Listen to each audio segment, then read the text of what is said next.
Kaya magkano po bayad ng senior? Mga kailong, maganda na ang araw. Umalis na ang bagyo. Pero mataas pa rin ang tubig. Mga kailong, tuturuan ko naman kayo ngayon kung paano gumawa ng masarap na biscuit, salt and pepper. Sisimulan natin sa pamamalengke mga kailong hanggang sa pag-aayos. Anong puset ang dapat nating gawin? Tamang paglilinis, tamang proseso, tamang pagluluto para sa isang napakasarap na squid, salt and pepper. Diyan tayo manghuhuli ng squid mga kailong. Hindi, punta na tayong palengke. Igiraan po. Kaya bayad daw po. Kaya magkano po bayad ng senior? 13 po, sir. Magkano po? 13. 13. Nagkapalengke na po yun. Pag senior 11 lang. Pag senior 11 lang po. Opo. Pating ayos lang po, pang pulbinanan.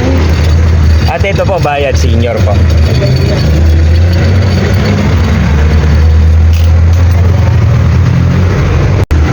Pagkano din nakarang sa amin? Mga kailong, tinanggap din nila senior daw. Ako, tinanggap din nila yung bayad ko. Yan mga kailong, andito na tayo sa Mutya ng Pasig Mega Market. Tawid tayo mga kailong. Mga kailong, wala na naman tayong nadatnan na malalaking puset. Kaya pairing pong lalagyan. Yung pusit dapat natin mga kailong, medyo malaki pa rito kaso lagi na lang akong tanghali na mimili. Kaya ito, maliliit na naman. Dapat yung pusit mga kailong medyo malaki pa rito. Ayan, para malaki yung bilog niya. Ayan. Pero pagtsatsagaan na muna natin to kasi wala na tayong ibang mabibilan. Tanghali na mga kailong. Bili muna tayo ng 3 kilo. Mga kailong, ang pinipili ko ganito. Mamaya papaliwanag ko sa inyo kung bakit. Dalawang klase yan. Isa itong yung balat niya parang naaagnas. At saka isa yung makinis. Mamaya mga kailong, papaliwanag ko sa inyo pag nililinis na natin yan. Okay mga kailong. Ito na yung nabili nating puset. Mga kailong, yung puset, pansin nyo, medyo maliit pa to do sa ginagamit namin. Kaya lang, tanghali na ako nakapamili. Kaya wala na akong inabutan na medyo malaki-laki. So, pwede na to. Tapos, mga kailong, di ba sabi ko sa inyo kanina, nung namimili ako ng puset, dalawang klase to. Mga kailong, ayan no. Yung isa, no, parang natutuklap yung mga balat niya, ang pangit ng itsura. Ito namang isa, makinis, no, kulay pula, makinis siya, buo yung balat niya. Mga kailong, ba't kaya magkaiba sila ng balat, ano? Siguro itong gantong klaseng puset, hindi ito naliligo. Ito kasi, mga kailong, pag nilinis, yung balat niya, pag tinanggal, mga kailong, oh, mabilis. Yun lang naman, mabilis siya tanggalin. So, parehas lang naman siguro sila ng laman. Parehas lang din naman sigurong malambot at masarap. Ito kasi, ayan o, pag tinanggal mo, madali siyang hubaran. No? Hindi ibig sabihin, kung madungis yung balat niya, lumang pusit siya. Hindi. Sa paghihiwa naman, mga kailong, ang ginagawa ko, yan, pa-diretso lang doon sa laman. Yan. So, ang laman, pa-bilog lang. Gantong kakapal ang gusto ko ngayon sa inyo na depende kung anong gusto nyo, manipis o makapal. Pero mas maganda yung medyo makapal, mga kailong, para hindi siya masyadong maluluto. Hindi siya magiging makunat. Pag medyo malaman yung loob niya, hindi agad matutusta. So, ayan mga kailong, tapos na nating hiwain lahat ng puset. Tandaan nyo mga kailong ha, hugasan nyong mabuti ang puset. Alam nyo naman ang amoy ng puset kapag nabulok. Kaya dapat hugasang mabuti ang inyong mga puset para hindi siya mag-amoy puset. Yan. So mga kailong, dapat may strainer para yung tubig niya tuloy-tuloy bumababa. Nahuhugasan siyang mabuti. Okay mga kailong, kapag napatiktik nyo ng mabuti ang inyong mga puset, ilagay na natin yan sa lalagyan kung saan kayo halo dahil sasangkapan na natin to mga kailong. Papakita ko rin sa inyo mga kailong kung ano yung mga hinahalo ko para malaman yung mabuti ano yung paraan at mga technique natin. Okay, ayan, ito na yung pusit natin. So, ang number 1 na ilalagay ko dyan mga kailong, konting asin. Tandaan nyo mga kailong konting asin lang kasi bakit? Maalat na yung pusit. Pangalawa, syempre yung ating pampalasa. Magic sarap. Konti lang nilalagay ko mga kailong kasi mahirap masobrahan din kung sa mga ganyang rekado. Pangatlo, syempre, kaya nga salt and pepper. Yung pepper natin, no? Mga kailong, syempre dapat, alam nyo naman, pag ganyan, marinate, ang ginagamit yung pino. Tsaka yung original para masarap mga kailong. Kasi ang pino na paminta may lumalabas sa palengke na hindi puro, tsaka yung puro, syempre ang palatandaan ng puro medyo may presyo siya, kaya lang kasi pag inilagay nyo talagang masarap siya, iba yung lasa niya. So ayan mga kailong, yan lang ang pansin nyo pag ako nagluluto, walang kung ano-anong rekado kasi bakit? Para kung ano man yung niluluto nyo, mapababoy man yan, mapamanok, mapapuset, isda o ano man, ang lalabas na lasa kung ano yung niluluto nyo, kung ano yung kanin nyo, kung pusit ba yan, baboy ba yan, manok ba yan. O, syempre dapat siya yung lalabas ng lasa kasi kung ano-ano, kung lalagyan natin ng ano-anong sangkap, baka mamaya matalo yung lasa nun yung sangkap na lang natin yung malasahan nyo, no? Ayan mga kailong. So hahaluin natin mabuti. Haluin nyo mabuti para lahat ng piraso ng puset malagyan ng sangkap natin. Ayan, no?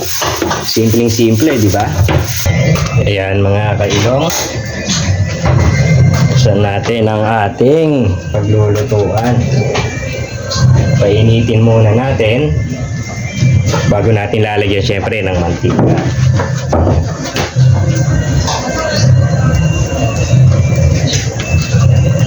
Ayan mga kailong, umuusok na, no? Lagay na natin ang ating mantika.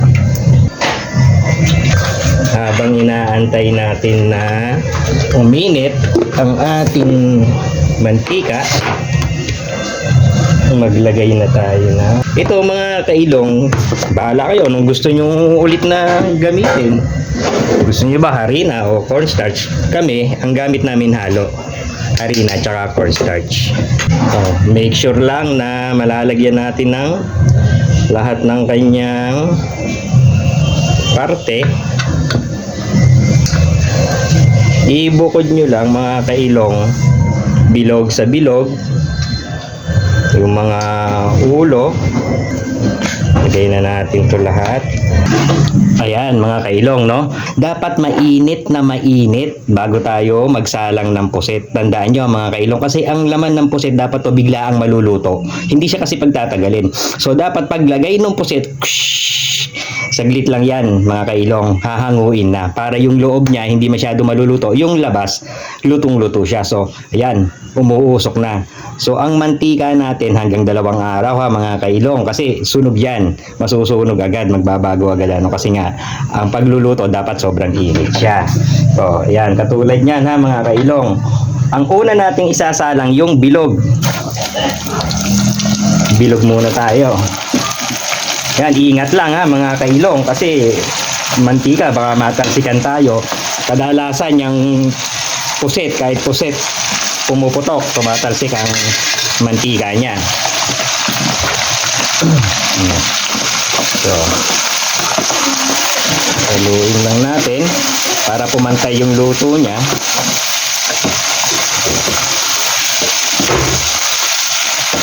Aantayin lang natin ng konti yan mga kailong para yung labas niya mag-crispy, no? Ganyan dapat kainit ang mantika natin. Yan, no? Haluin lang natin ng konti. Ayan, mga kailong, okay na po yun, no? Hindi natin siya pwedeng pagtagalin kasi kukunay siyang ano natin. Malutong na po ang labas niyan kasi mainit ang mantika. So, ganun lang po kabilis yan iprito, mga kailong. Ayan, hanguin na natin yan. Ngayon mga kailong, hindi ulit tayo maglalagay. Siyempre, di ba, sabi ko nga, kailangan mainit na mainit. Hihintayin ulit natin yan na uminit ng husto. Ayan, mga kailong, umuusok na siya. Mainit na siya, no? Tatlong parte to, mga kailong, no? Yung pagsasabay-sabayin natin. Unahin natin itong parting leeg to nung puset. Ito yung buntot, yung palikpik niya, ito yung ulo. Ang medyo matagal maluto dyan, itong leeg. Sa bandang leeg, unahin natin yan. Susunod, itong buntot, itong palikpik niya. Kasi sabay-sabayin na natin yan. Iuhuli natin yung ulo kasi yung ulo madaling maluto yun eh. Hindi siya po pwede na sobrang luto kasi titigas. Medyo nailagay na natin. Pwede na nating ilagay ang ulo. Mga kailong, maghanda kayo ng pangtakip ha. Kasi tumatalsik po yan kahit puset. No? Yan, para maiwasan na tayo mapaltusan ng mantika. Mainit po yan, masakit. Ngayon, syempre, kailangan din naman natin haluin. Huwag nyo tatanggalin ng takip ha, kung hahalo tayo. Ganyan lang. Dapat lagi tayong may protection. Yung safety natin, ang unahin natin ha. Ang kadalasan na pumuputok dyan sa parte ng puset, yung ulo, yung galamay niya, mga kailong. So, doon tayo mag-iingat. So, saglit lang yan, no? Luto na yan, mga kailong. Patayin na natin yung kalan. Dahan-dahan lang kasi baka tayo matalsikan. Kuhanin na ulit natin. Hanguin na ulit natin yan, mga kailong. Okay na yan. Iso-salt and pepper naman natin to, mga kailong. Ayan. Ready na ang ating puset. Sa mga nagkakalamares, okay na to. Sasawsaw lang sa suka, pwede na, masarap na.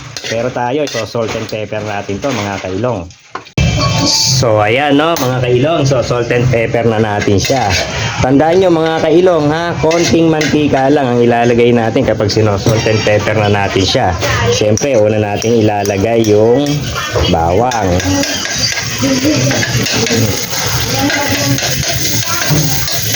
Ilalagay agad natin yung siling green natin. Tandaan nyo, mga kailong, ha, malakas pa rin ang apoy kasi para maluluto agad yung pusit natin, no? Kasi nga hindi siya dapat na maluto ng matagal. Paminta yon, mga syempre kailangan natin kaya salt and pepper. Mix na natin yung siling green natin. Okay na yan, mga kailong, haluin na yan. Halo na yan. Ayan, mga kailong, no? Okay na yan, luto na yan. Patayin na natin ang ating kalan. Okay, mga kailong, luto na ang ating squid, salt and pepper. Tikman na natin. Ay, ang init. Ang init, mga kailong.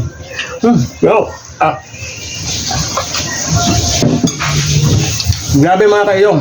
Napakasarap. Ang sarap ng sweet salt and pepper. Lagyan pa natin ng siling green. Kahit walang suka. Pero ito talaga sinasawsaw sa suka, mga kailong. Napakasarap. Paano, mga kailong? Sa susunod ulit, abangan nyo. Ang mga technique na ituturo ko sa inyo ulit sa mga ibang putahe. Pwede din kayo mag-suggest o mag-request kung ano yung mga gusto nyo iluto natin. Hanggang kayo, mga kailong. Kakain na ako, gutom na ako, mga kailong. Bye-bye.